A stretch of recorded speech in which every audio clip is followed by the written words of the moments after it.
తలనొప్పి,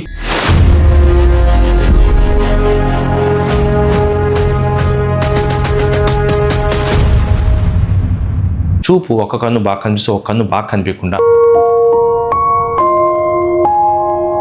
కంటి డాక్టర్ని కలవడం కరెక్ట్.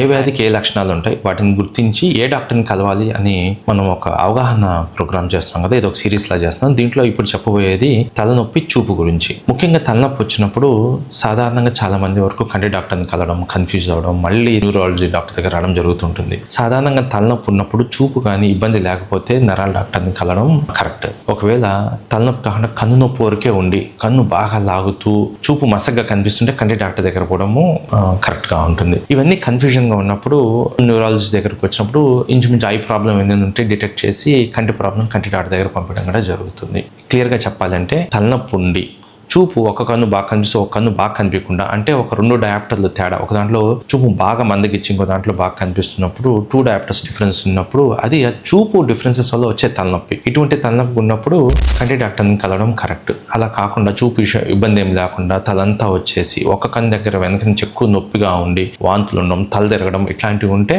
న్యూరాలజిస్ట్ దగ్గర పోవడం కరెక్ట్. చూపు విషయానికి వస్తే ఒక కన్నుతోనే చూపులో తేడా ఉండి ఒక కన్నుతో చూసినప్పుడు బాగా కనిపించి 2 కళ్ళతో చూసినప్పుడు రెండు కనిపిస్తుంటే అది చాలా వరకు న్యూరాలజీ సమస్య. అంటే అలా కాకుండా ఒక కన్నుతో చూసిన ఆబ్జెక్ట్ 2గా కనిపించింది అంటే డబుల్ విజన్ అంటాం. 2 కనిపించిన అది మాక్సిమం నెంబర్ ఆఫ్ కేసెస్ లో కంటికి సంబంధించిన ఇబ్బంది ఉంటుంది. సరేనా? ఇంకోటి గ్లకోమా అంటాము. కంటి దగ్గర నొప్పి వచ్చి వేలుతో టచ్ చేస్తుంటే కన్ను ఎక్కువగా నొప్పి వస్తుంటే చూపులో ఏదైనా మసక అవుతుంటే అది వెంటనే కంటి డాక్టర్ని కలవాలి. దాన్ని గ్లకోమా అంటారు. సో ఓవరాల్ గా చెప్పాలంటే ఒట్టి తల వరకే నొప్పి ఉంటే అది న్యూరాలజీని కలవాలి. తలనొప్పితో పాటు చూపు సమస్య, ముఖ్యంగా ఒక కన్నుతో చూసినప్పుడు 2గా ఉంటే అది కంటి డాక్టర్ని కలవాల్సిన సమస్య.